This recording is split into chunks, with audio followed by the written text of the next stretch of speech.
আমার নাম রাফি। পুরনো বাড়িতে ভাড়া নিলাম। প্রথম সপ্তাহ ভালোই কাটল। নবম দিনে দেয়ালে 3টে আঁচড়ের দাগ দেখলাম।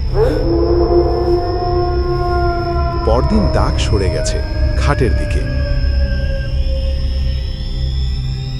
মোবাইলের আলো ফেলতেই বুঝলাম দাগগুলো আগের চেয়ে অনেক কাছে। মালিক বলল পুরনো বাড়িতে এসব স্বাভাবিক, কিন্তু আমার মন মানল না। তৃতীয় রাতে দাগ খাটের মাথায়। মনে হলো দাগগুলো জীবন্ত, এগিয়ে আসছে আমার দিকে। আমি করিডোরে পালিয়ে গেলাম। ফিরে দেখি দাগ এখন বালিশের উপরে। মাঝরাতে হঠাৎ বিদ্যুৎ চলে গেল। দেখলাম দেয়াল থেকে 3টে আঙুল বের হচ্ছে, কালচে লাল। দরজা খোলার চেষ্টা করলাম, কিন্তু দরজা খুলছে না।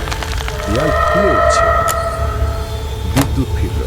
সেই রাতেই বাড়ি ছাড়লাম। রাস্তার মাথার দোকানদার দাদু বলল 10 বছর আগে ওই রুমে একটা মেয়ে মারা গেছে।